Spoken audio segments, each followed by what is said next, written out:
As you guys know, this is Joshua T. Berglan's Morning Gratitude, brought to you by Anton J. On today's show, the world's mayor, that is me, interviews the one and only Elena Skinner.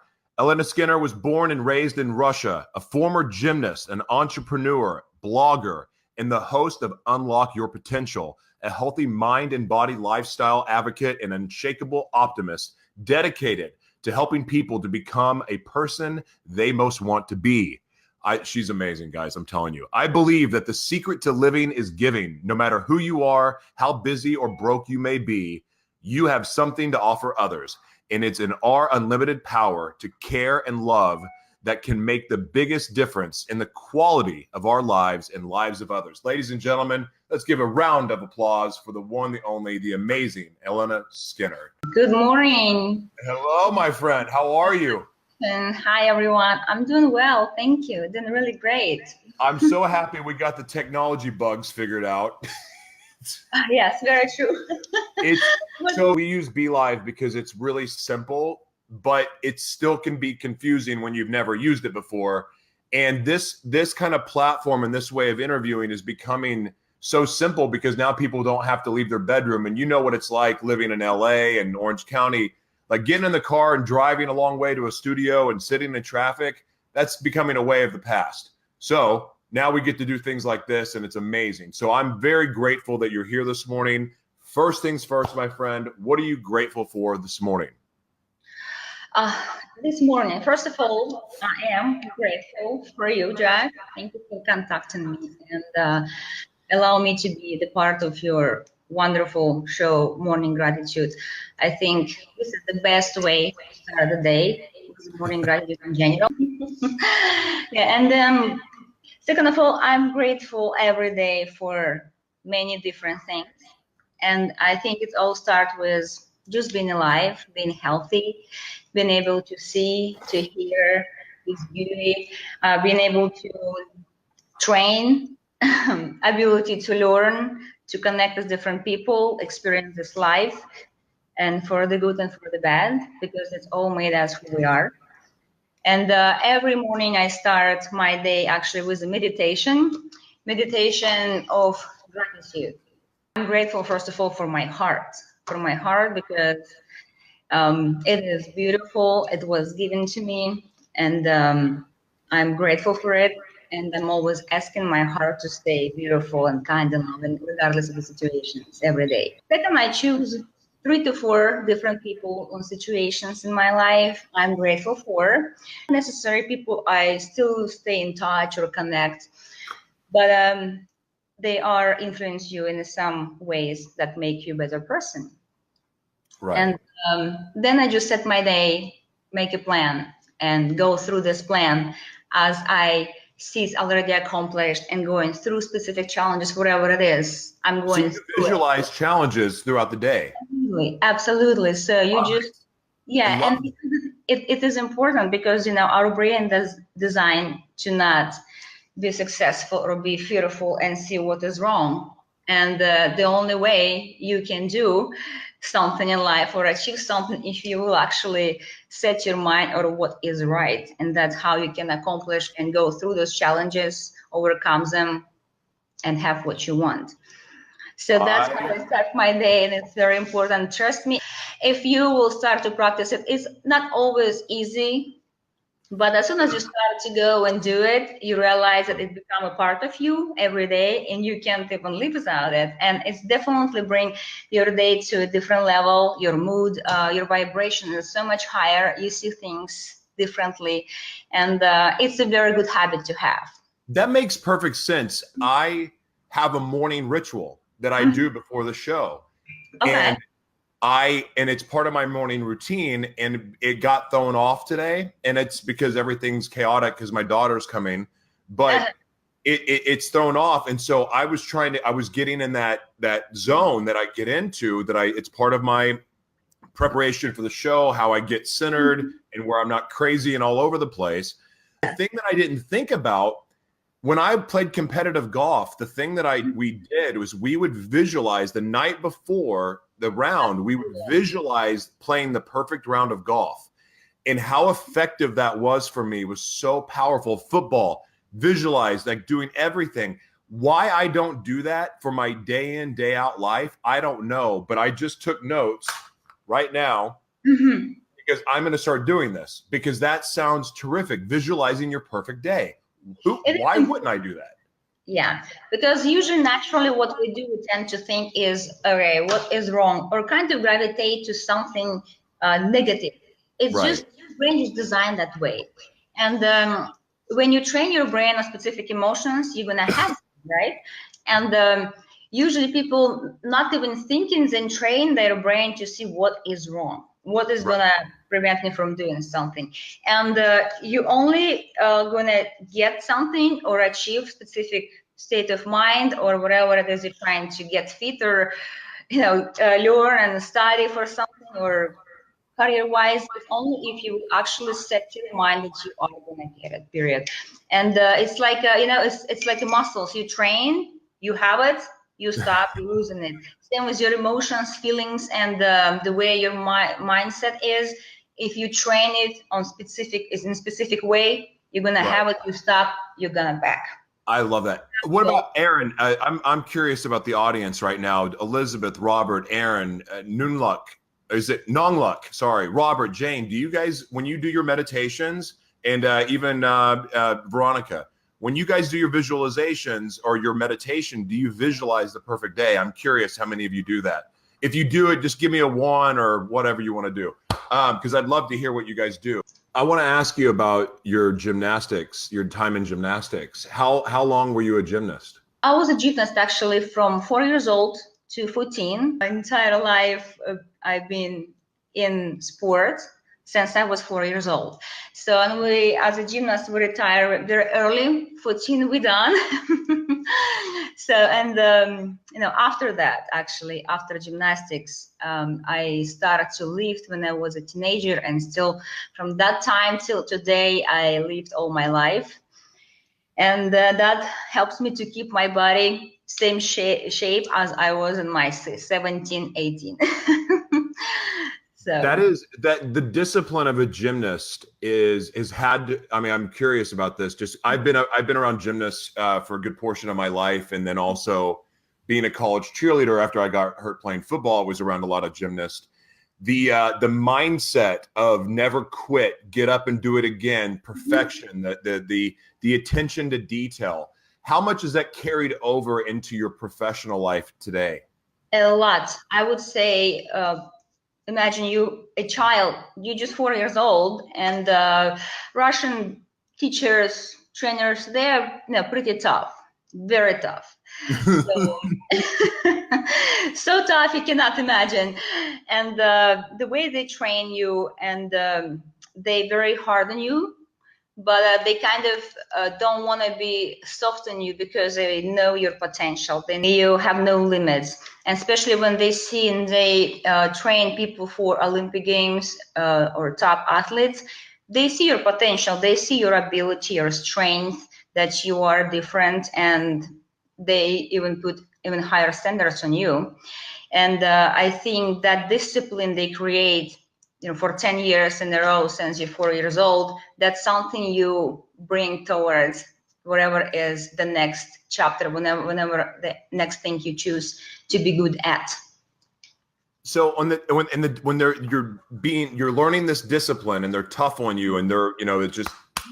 Is there any, I know it's tough love, but is there a loving, nurturing side to the discipline that they teach you?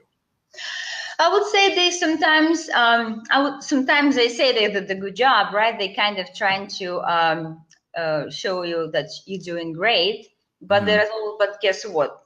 There is a higher standards for you because you can do better. I would say why Russian athletes are so good, right? When you watch Olympic Games, whatever, because the school is really tough. And when people say about talent, it's not like we have talents. We all have, of course, genetically, potential and something to be better than someone else. But talent is something trained nonstop. You can be good in anything if you train nonstop, and if you do it 10,000 times, guess what? You become pro. So it's really anybody can be great in something. I think talent is not born. Talent is something you actually train, and from one day to another, wasn't born. It's Well, that made. gives me hope for this show then. Just keep doing it, and then eventually I'll get good at it. So I like that, and I'm the other thing I'm curious about, and we'll move on from this. But when you have someone, so my father never told me good job. Like I didn't hear it until after he was on his way to die. So I've had this mindset for a long time that good is never good enough, and great is never great enough, and excellent is never excellent enough. And so I have this obsessive nature about being great. And even when I'm great or do something good, I used to tell myself that this is not good enough. I've had to learn to go, no, this is good. I can do better, yes, but I don't need to beat myself up when I'm doing excellent and yet tell myself it's not good enough. How did that affect you in your adult life where you would try something or you would do something? You have a TV show now, and do you ever, when you're done filming or done doing anything you were doing in business, do you ever go, even though you did a good job, do you ever beat yourself up and go, that wasn't good enough, I could have done better? Yes, the answer is yes. And I have to tell you, first of all, from one side, it's not good that, parents sometimes trying to be hard on say you are doing a great job, even when you do great. They think that they maybe want to keep you humble that way, or for different reasons, right? But from another side, they kind of create higher standards for you, means that no matter what you do and how great you do, you always will aspire to become even better, to master something, to perfectionism, your own perfectionism. And I have this kind of personality as well. And trust me, when I do something, whatever it's a show or anything else, of course, I'm looking, it's not good enough. I have to fix this, change that.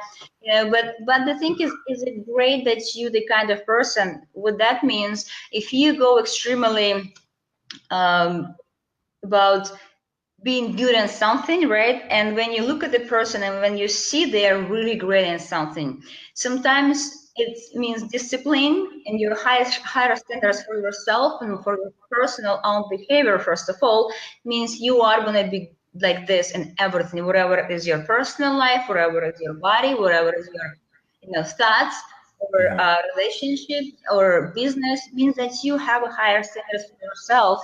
And that's the reason to say thank you to our parents who, as they said, as we wasn't good enough. Because first of all, you are great, you're good enough for yourself. There is always will be people who will tell you that you are not good enough.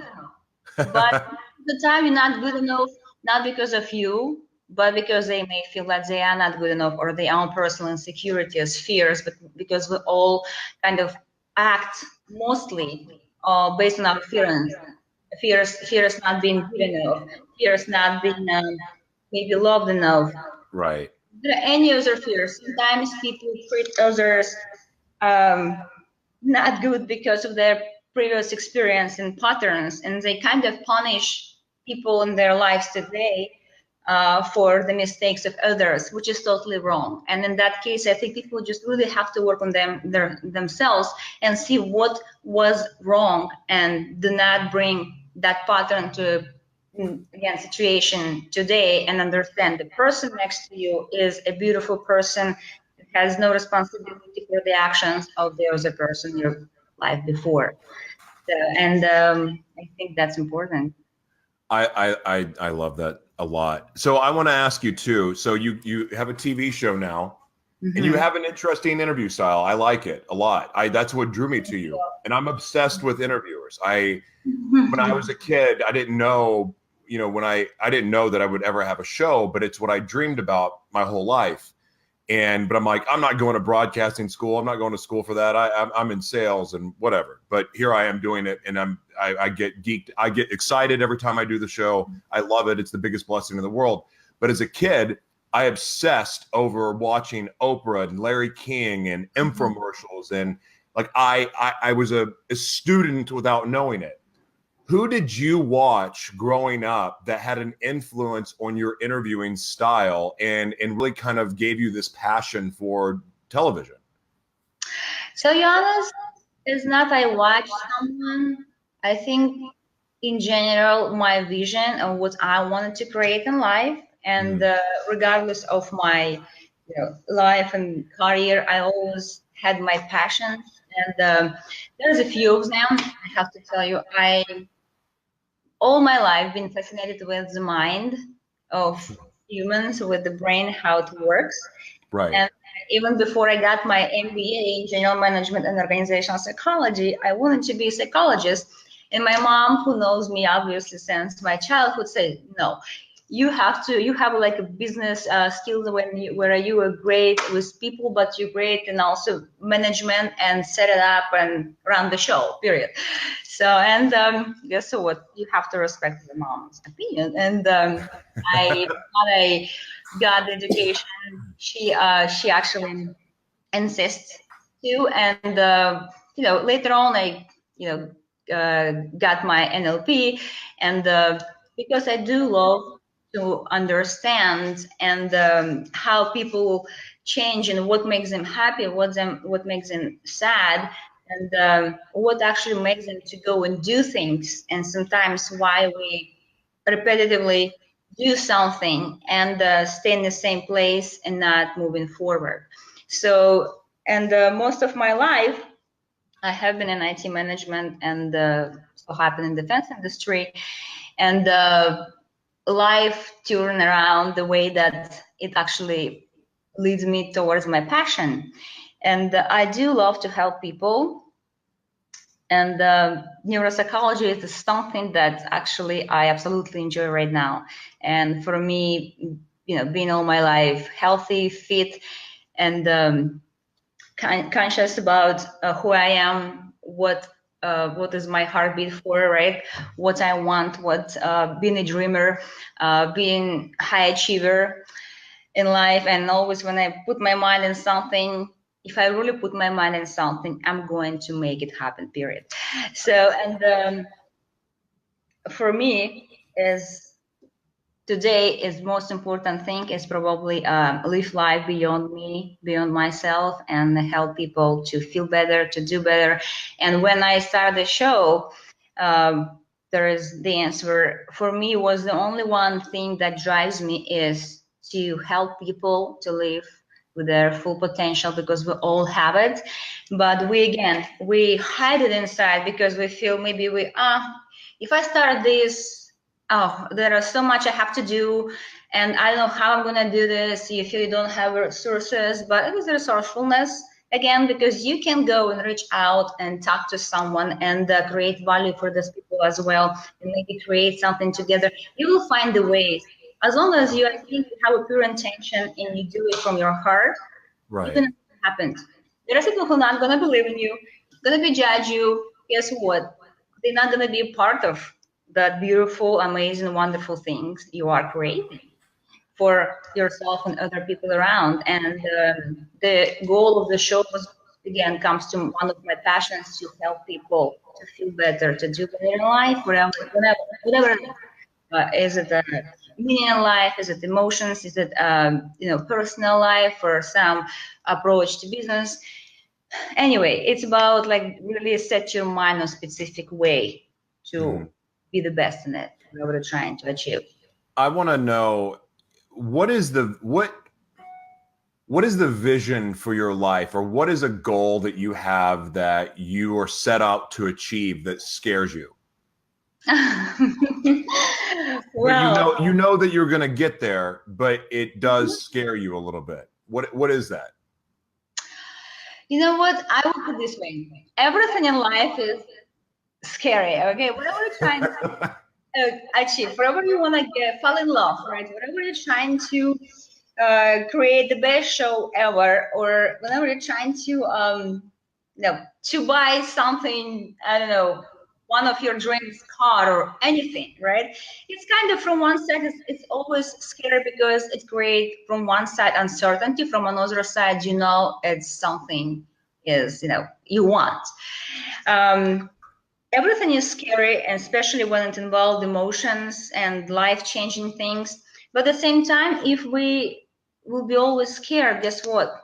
We never will get what we want, and we can settle for less. We can distract ourselves for little temporary things that will make us feel good for today, tomorrow, for a few days, for a week, for a month.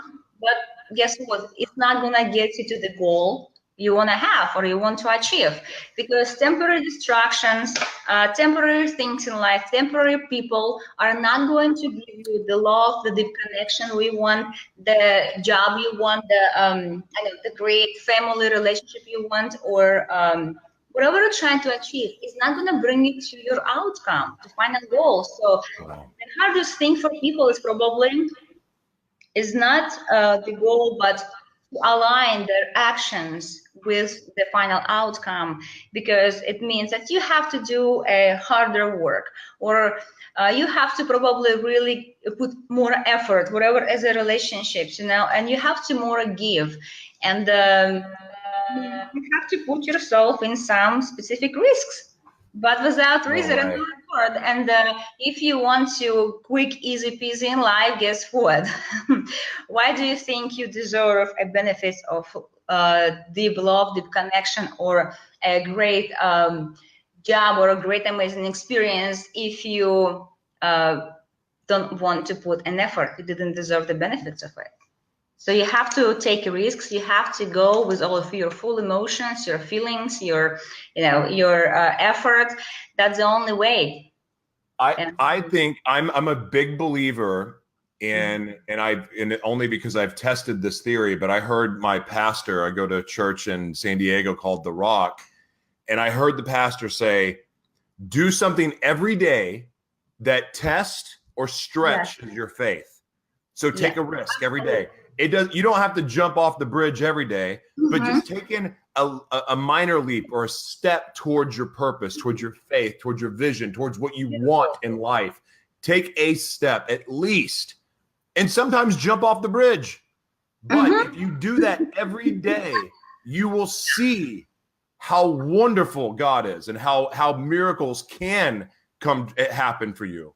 But you have to test your faith, because if you're just sitting here, not going anywhere, playing it safe, not trusting, not going, I believe in this and I'm going to show you that I believe. I don't know the way out. I don't know how I'm going to get there, but dadgummit, I'm going to take a step. And when you do that, the miracles that you see take place.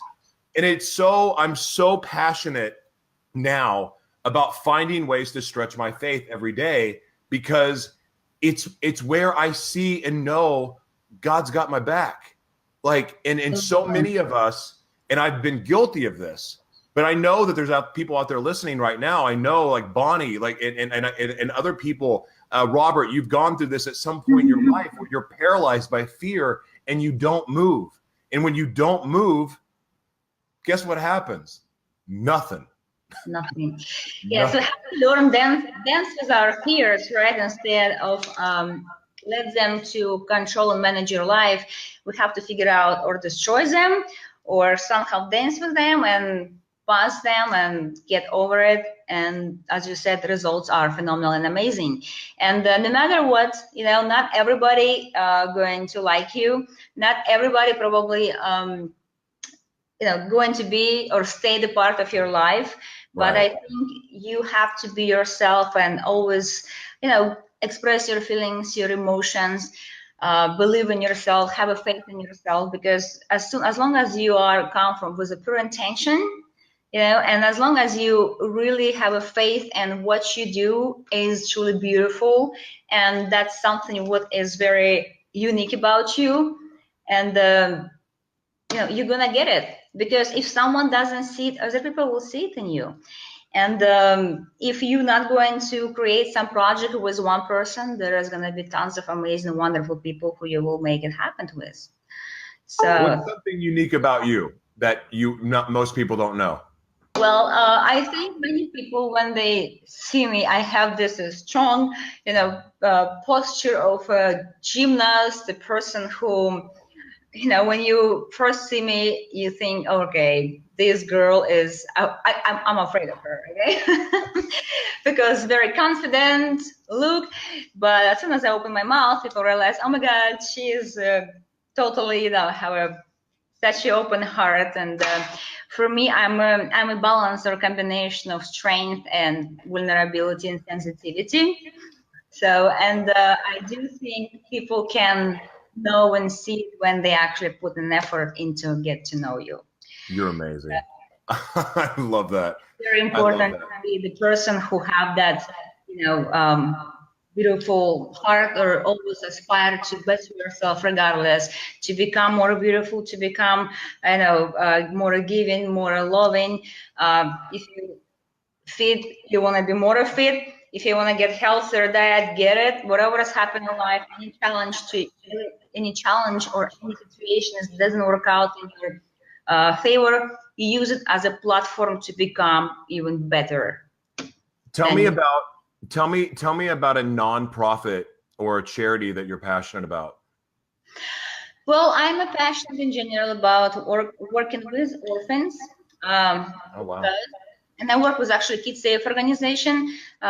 Those are orphans who were not adopted when they were little. So they are from 6 years old to 13, and they're always looking for foster families, or obviously someone who adopts them, or someone who takes them for some weekends, or different ways to help them to feel better, to do better in life. And I'm very passionate about it because I do think that those people are, they have a whole life in the future, and that is important to make them feel loved.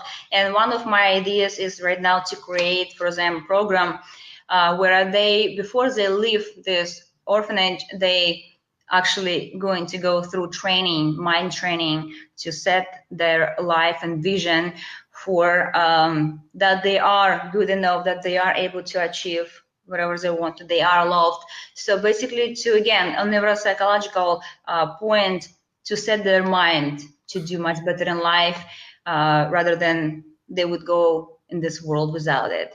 And this is what I'm passionate about. Another thing I do sometimes, cook for homeless, as for myself, and go and give it to them, because I don't know, my heart is just, it's make me cry to see people when they, outside on the street. And I'm very compassionate, and if I can help people, I always help. You don't need to have tons of money for it. You just need to have a heart for it. I love that. Listen, I am so grateful for all your time today. You are a blessing.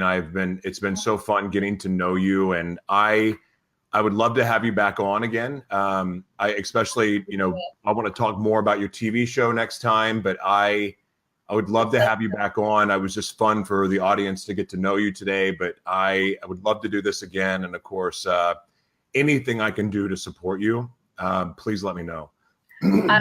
I really appreciate it. Thank you so much to you for inviting me to be part of your show. I think we need it. I think it's beautiful that as a morning gratitude, everybody has to listen to you and has to listen to your show, because this is the way to start the day. And when you do that, you realize, oh my God, there is a life way beyond me, and there are so many things to be grateful for. And I really pray that there will be more people like you who inspire others to do better, to feel better, and see that there are so many things in life to be grateful for. Thank you so much for you. Thank you. You are a blessing. I will talk to you soon, okay? Thank you. All right. Love to everyone. Thank you so much. Bye-bye. Wonderful day. Oops. Oh, man. I didn't mean to kick her off. Crap. Okay. So she's absolutely wonderful. I'm so glad that she came on the show today and blessed us with her time and really great info. I want to talk more. There were so many different angles that I wanted to go with her. Excuse me. Because has a very interesting life, and she really does have a heart of gold. And she's somebody that I've just watched, and I've watched on social media, and then I'm like, okay, is she the real deal? And then we've talked on the phone and a couple of times, and I'm like, wow, she is the real deal. She has a genuine heart for other people. And that is what I love. These are the guests I love having on the show, are people like her. Absolute blessing. I'm going to put all of her social media handles in. You guys check her out on Instagram.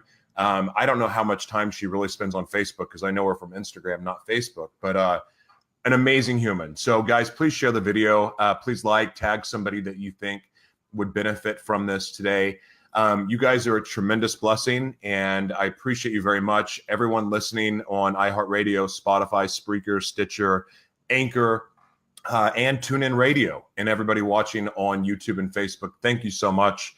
Thank you for your shares, comments, and likes. And we have 2 more shows coming up today. We have another one here in 24 minutes with a really cool guest.